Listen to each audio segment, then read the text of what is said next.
Hello, everyone. So today we're going to be looking at Federalist Papers and Brutus 1. So we're looking specifically at Federalist Paper number 10 by James Madison and Brutus 1 by, although not confirmed, it's believed to be Robert Yates. So we'll be looking at these two different documents and talking a little bit about the historical context they fall within as we prepare for the AP exam. So what's going to be happening is we have two different groups of people. You have the Federalists and the Anti-Federalists. The Federalists were very strong proponents of the ratification of the Constitution. They believed that it was in the greatest best interest of the citizens of the states as well as the country as a whole. In contrast to that, you have the Anti-Federalists. They were very, very concerned with the potential overarching reach that potentially could happen with the Constitution. They believe that essentially this mindset of if you give an inch, then they will take a mile. And that's kind of the context that it falls within. So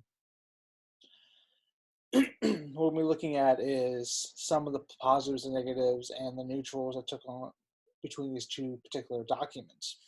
So right now we're going to be looking specifically at Federalist Paper number 10 and Brutus 1. So the Federalist Papers was a collection of 85 essays that were drafted under the pseudonym Publius, and these were done in an effort to try to get the citizens of the United States to be in favor of the ratification. So that way they would read the essays, they would see that all of these things the Constitution were going to do would be really good for the country as a whole. And then these people would then speak to their state representatives and eventually get these states to be on board for the ratification. That way, eventually, the Constitution could be set in stone, so to speak. And in contrast to that, you have the, I guess you could call it the unofficial Anti-Federalist papers, which were the Brutus papers. This was a collection of 16 different drafts that were written in opposition to the ratification of the Constitution.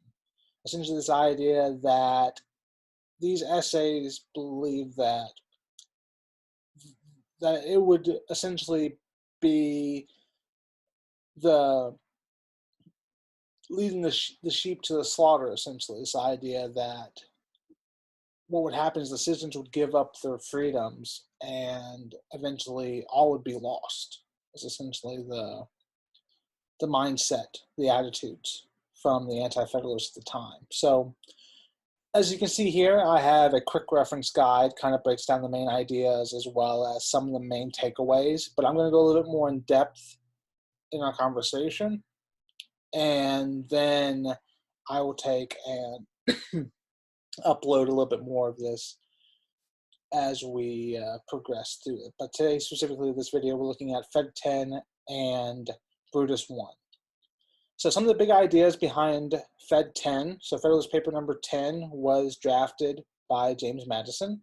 And the big idea of this one is focusing on factions. This idea of political, economic, or religious factions are inherently troublesome and on the flip side also inevitable. He's very, very contingent behind them. He's very critical of factions.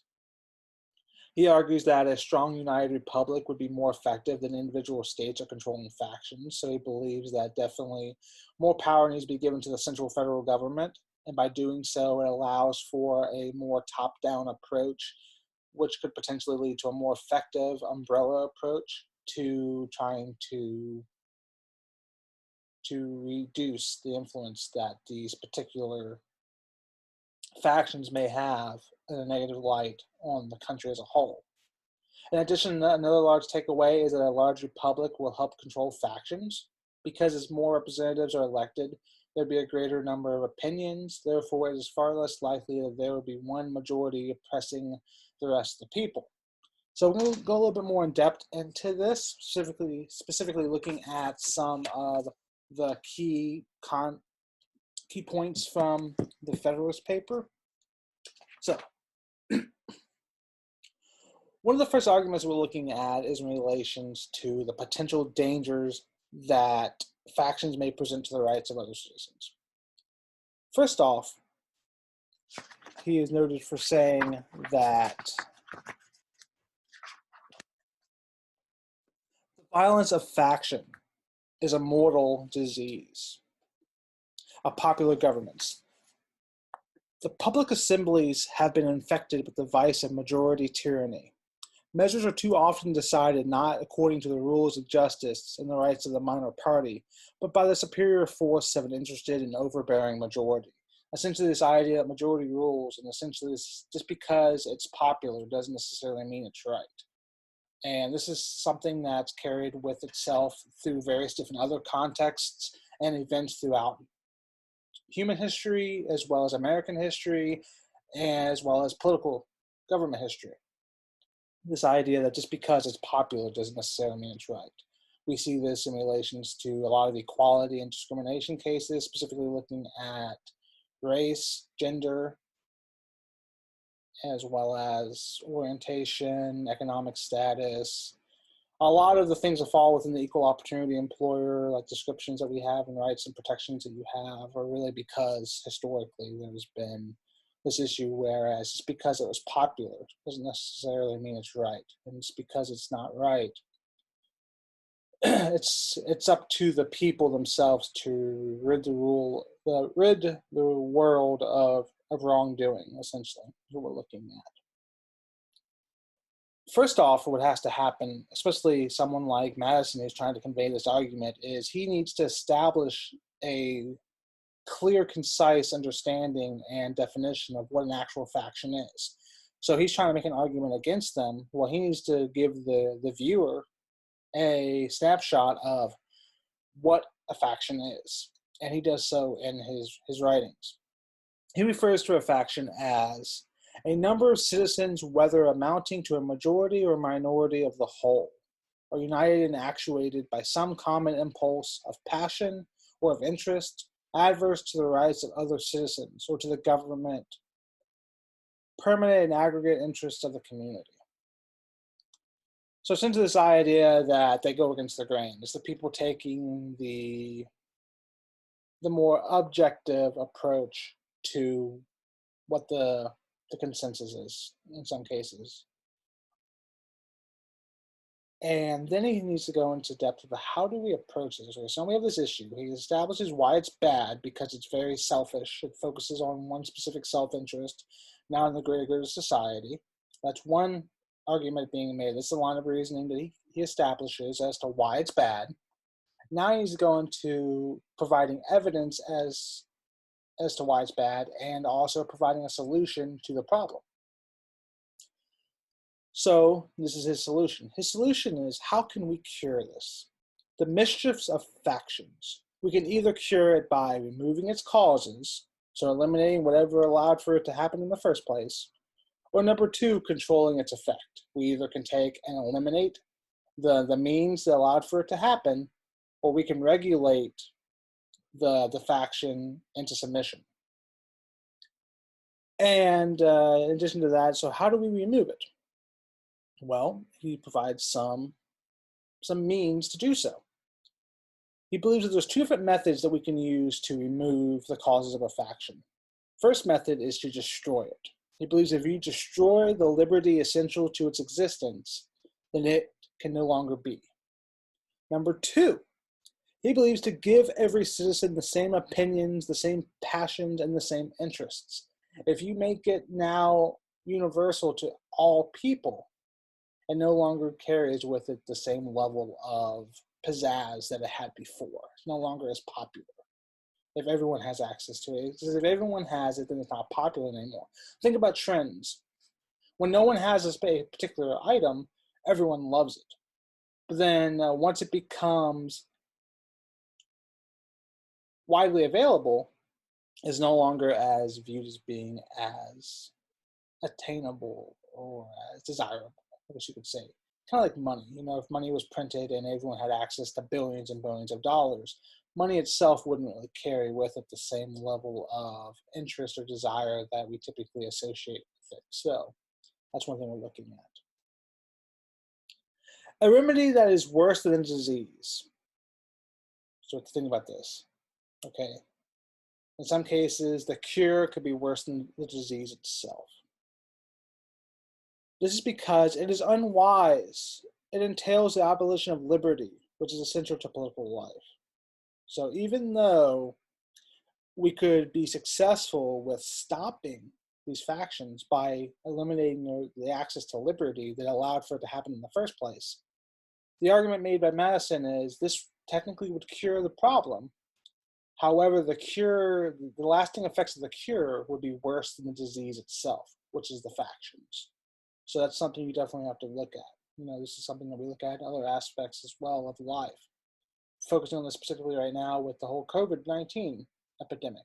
Whereas we need to come up with a vaccine, something that's going to be able to cure it and stop it. However, we cannot allow ourselves to have a cure that's worse than the disease, and maybe potentially the side effects should not be worse than the illness itself. And that's kind of the argument Madison's making here is even though he can destroy the liberties, or we could destroy the liberties that allowed for access to this faction and allowed for it to establish itself, that destroying of liberties would be worse than the presence of the factions. So that's one thing he's arguing about.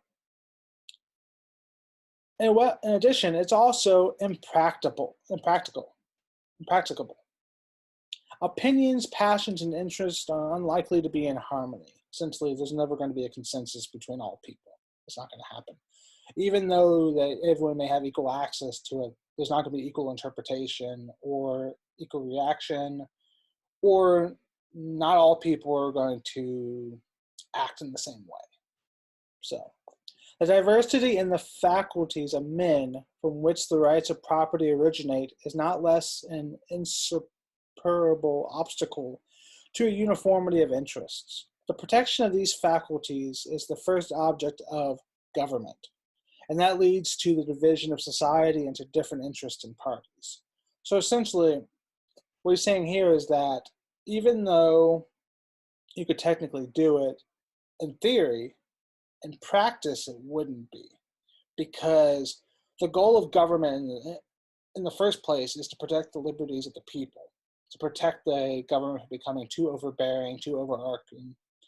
And essentially, by giving these powers to that said government to eliminate these factions, it would be doing the direct opposite of what we tend to look to the government for, which is to secure and protect our liberties. So even Madison, in an effort to try to be in support of the Constitution and creating a strong central government, he even sees that there could be some potential issues with that. And that's not a good thing to go forward with. Furthermore, in further consideration, the latent causes of faction are thus sown into the nature of man. Thus there are many sources of factions, but the most common and durable source of factions have been the various and unequal distribution of property. The regulation of these various interfering interests that grow up of necessity in civilized nations informs the principal task of modern legislation and forms the spirit of party and factions, and the necessary and ordinary operations of government. So since this idea that typically what we see this issue with factions is when you have a group of individuals who are looking out for the interest of few in a direct impact to the masses, to the many. So the lasting negative effects affect the whole, whereas the benefits only affect the few, benefit the few. In addition to that, legislators at law tend to be advocates and parties to the causes which they determine, but justice and the public good require impartiality. Essentially, that this is something that we deal with even today, that, okay, we have elected officials, and the argument that he's making is that they should be focusing on justice and the greater good of society. That the interests and the actions of the elected officials should be impartial. I mean, they should not be biased. We should not take and have anything else influencing the interests nor the actions of the elected officials. Their goal should be looking out for the greater good of society and protecting the liberties and the rights of the people. And in addition to that, also taking and squashing any attempts by the government to extinguish any of these rights.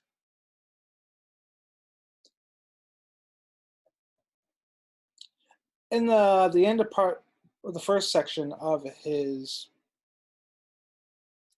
first section and leading into the second section, we have additional considerations, whereas he makes a statement that it is vain to say that the enlightened statesmen will be able to adjust these clashing interests and render all subservient to the public good. Enlightened statesmen will not always be at the helm. So essentially, just because currently our political environment looks a certain way as it did in the 18th century doesn't necessarily mean that that's going to be the norm forever, and that we cannot assume that we need to put in practice today what factors into the people of that day in the hopes that that could still be relevant in the future. So even he sees that as being a potential problem. In addition, the inference to which we are brought in is that the causes of faction cannot be removed and that relief is the only to be sought in the means of controlling its effects. So essentially this idea that we cannot take and remove a faction by force and then be able to relish in the effects of the rubble of this action. So essentially, we can't just remove something and then the only place that we have inherent freedom and the lack thereof, this faction, is in the ashes of the location that the previous faction stood within. That would not be that would be counterproductive. It would not be effective, and it would not be practical. So the goal is, if we're going to do something, it needs to be done in an effective manner that covers the broad landscape of the society and the country, and not just specifically looking at a region within the context of the country. Also in section 2, there's also this statement of controlling its effects. The Republican principle of majority rule is the solution to minority faction. But what if we have a majority faction? It's this idea that power comes in numbers and that we should listen to what's popular, not always necessarily what's right. So what do we do if the popular opinion is being placed in the hand of those who are in power? To secure the public good and private rights against the danger of such a faction, and at the same time to preserve the spirit and form of popular government, is then the greatest desideratum by which this form of government can be rescued from the opprobrium under which it has labored and be recommended to the esteem and adoption of mankind. So essentially this idea that he's looking at is whatever we do needs to be done in a manner that's going to ensure that no matter what happens and who's in power, the rights of the minority will still be held intact, and that we will not allow for the majority party to overreach into these particular sectors. Okay. So, the existence of same passion or interest in a majority at the same time must be prevented.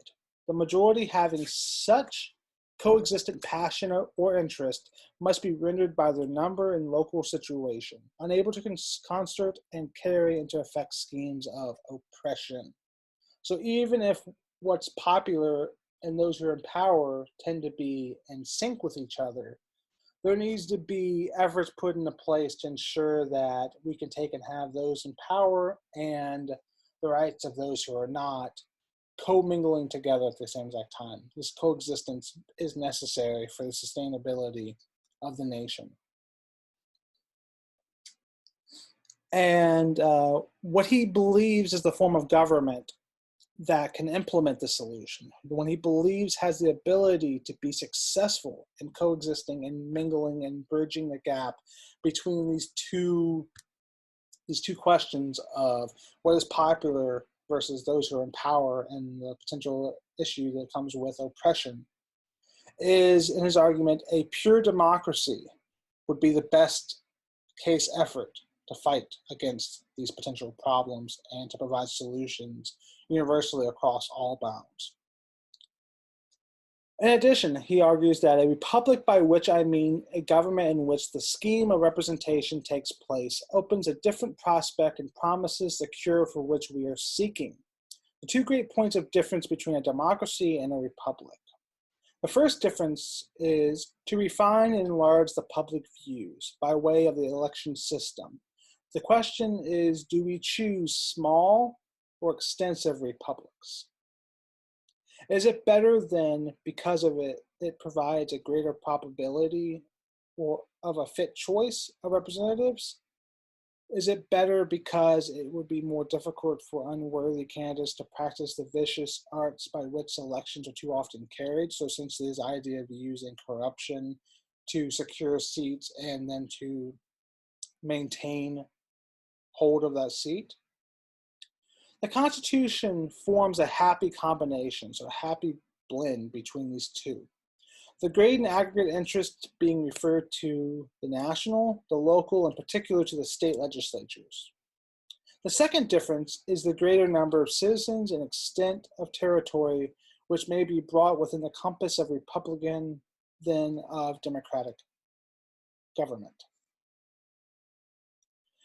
The influence of fictitious leaders may kindle a flame within their particular states by which will be unable to spread a general conflagration through other states. In the extent and proper structure of the Union, therefore, we hold a Republican remedy for the diseases most incident to Republican government. So he's definitely arguing in favor of a Republican government at this point in time. In contrast to this, you have the Anti-Federalists' argument, which was outlined in Brutus, the 16 essays of Brutus, specifically looking at Brutus 1 for the scope of this course, whereas the big idea is that the Constitution gives new federal government too much power. This is a conversation that's been happening way back in the 1700s. It happened in the 1850s into the 1860s, led to the Civil War. There's an argument made by a lot of historians. One of the big arguments looking at the Civil War was it was a combination between the conversation of slavery, as well as there's also the argument made by some historians that there is still an extension of the conversation, an argument from this time period of the Anti-Federalist ancestors leading the same level of aggression down to their descendants, and then their descendants leading to a boiling point in the 1850s, coming in 1860, that led to the breakaway and the Civil War. That's an argument that's made by a lot of historians. Some agree that both issues are in play. Some believe that was more lean towards just slavery. It's definitely something that has arguments been made on both sides, and it's still even today in relation to the size of government. So, what happened with the Brutus one is that this argument is that the Constitution gives too much power to the federal government. And what Brutus 1 was is an anti-federalist series of essays. These essays were designed to kind of argue in opposition to the ratification of the Constitution. The arguments made by the Federalist Paper, specifically Brutus 1, was that the Constitution requires the people to sacrifice their liberties and may do away with state government. So essentially the idea is that we give an inch, and eventually they will take a mile. We relinquish some of our rights as state governments to this national government, and eventually they're going to keep passing legislation until we find ourselves having a non-existent government. And that was the fear that a lot of the Anti-Federalists had in relations to the ratification of the Constitution. So that's something that was being argued. In addition, they also argued that Congress possessed far too much power. It had way too much power to overreach into the state governments. First off being the taxation clause that fell within the Constitution. At this point in time, prior to the ratification, as we found out in the last video, the federal government did not have the ability to tax. They lacked the ability to tax under the Articles of Confederation. Therefore, the states controlled all taxation and revenue, and they decided what was given to the federal government and how they assisted with the federal government. But under the new Constitution, the argument is that the federal government now can tax. They can generate their own revenue to pay off different fees that they have, as well as different uh, war debt that they may have because of the fighting. Another argument that they had was against the necessary and proper clause. The necessary and proper clause essentially says that Congress has the ability to enact any law deemed necessary and proper for the context of the time. So as long as there's not something specifically outlined in the Constitution that prevents a particular action to happen, then they can pass a law that fights against this. And at the time, they were not super happy about that. This idea that this tyrannical government now can come in at any given time and tell me that they can pass any law deemed necessary. And I just have to go with it as long as, if it doesn't violate something specifically outlined in the Constitution, then I may take and have no say in the matter. There's also the question of the Supremacy Clause. The Supremacy Clause essentially states that the Constitution is above all else. It is the law of the land. Anything that happens within the state government that's in contrast or contrasting with the U.S. Constitution, as long as it's not specifically stated in the U.S. Constitution, then it's superior to what happens in the state constitution. So essentially, the state constitutions cannot contradict what the U.S. Constitution says. This was met with a lot of controversy, especially by the Anti-Federalists. This idea that we no longer can create our own currency, we no longer can go against allowing the federal government to take taxes from us. We now have this tyrannical government who just wants to come in and tell us that anything that's written in their Constitution, if our Constitution contradicts it, then our Constitution has now become void. This is something that was met with a lot of anger by a lot of the members of the Anti-Federalist Party. They were not too happy about this. Another argument made that if we truly want to have a free republic, that this cannot exist in a large territory as the United States. For us to be able to maintain a true, pure republic, we need to maintain sovereignty within the states. That if we allow ourselves to become too big, then eventually we will lose sight. We will lose the sense of what made a republic in the first place. That we would lose ourselves in the process of growth and prosperity. And eventually we'll get to the point that we'd lose sight of who we are ourselves, and we would change as people. In addition, there's also a question of what happens with the judicial branch. Under the Articles of Confederation, there was no federal government, no federal court systems.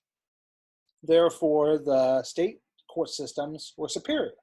They were essentially the law of the land. Anything came to them, your state court system was the judge, jury, and executioner in all cases. There was no higher order, no higher court system to come in and to question the motives of the actions of the lower courts. So this was met with some hostilities. In addition, there's this question of standing armies. Okay, they wanted, under the new Constitution, they wanted to have actual armies. You know, they wanted to have people join these militaries and be bound to the mercy of that particular standing army, even in times of peace. This is something that was met with a lot of confrontation. You had individual states who would say that we are willing to, when we deem necessary, we are willing to take part in, we're willing to help you out as at the state level in events that affect us as well. But to come in and tell us that we're going to have a standing army at all given times was not something that was met with a lot of positivity at the time period. So another big argument was that there was something omitted from this document. The United States Constitution did not explicitly outline how it was going to protect the individual civil liberties and rights of the people. A lot of the arguments made by the proponents was that it was going to take, and we implied it, It's assumed that it's there, you know, it's there, it's there. Okay, well, put it there.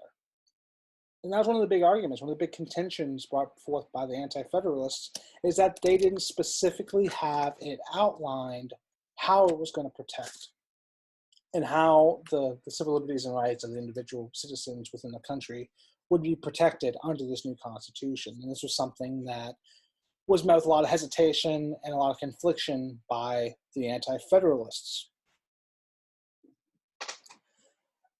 So, a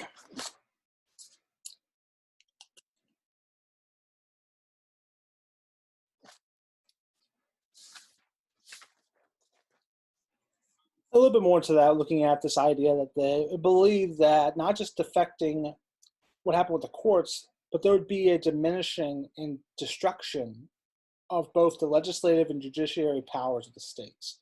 But essentially, the powers and the products of this new constitution would essentially make the state court systems and the state legislatures a shell of what they used to be. And this was not something that was inherently being widely accepted by the Anti-Federalists. They believe that their ability to declare what the powers of the legislature will lead to extension of legislative power, especially because the Supreme Court can interpret the Constitution according to its spirit and reason. It will not be bound by its words alone. Like in Britain, this will allow them to mold the government into almost any shape they please. Also, their ability to deem the validity of state legislation overrides the state judiciaries and will eventually make them so trifling and unimportant as not to be worth having. He also thinks there should be more checks in the branch, and judges should not only be removed from the basis of crime. He writes, no way is left to control them, but with a high hand and an outstretched arm.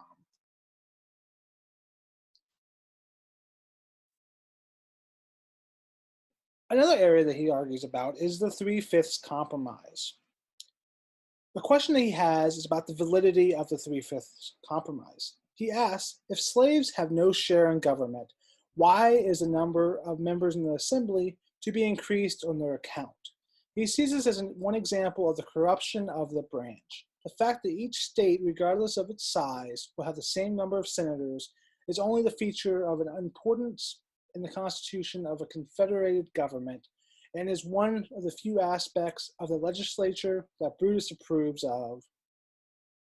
He disagrees with the methods of electing senators as well as the 6-year term they are given, as he believes spending that much time away from his constituents will make them less in touch with their interests.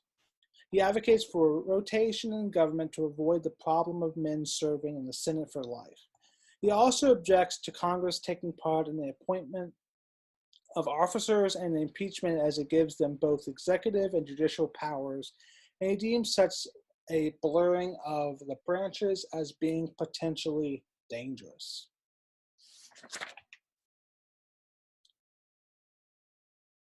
In addition, he also argues about the true free republic comes from the people, not representatives of the people.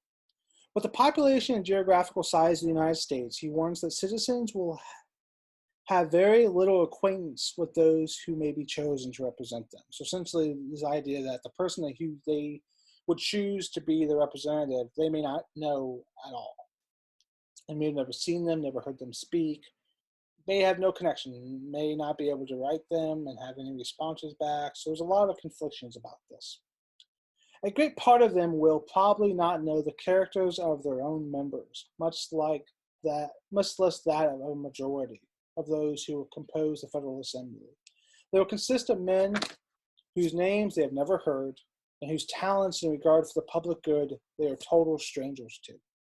He also sees danger in giving Congress the power to modify the election of its own members, essentially allowing Congress to determine how many members, how many seats they have, the ability to pass legislation that changes how that's appointed, and eventually something that we're going to find that could be an extension of this conversation was the drafting of the 27th Amendment.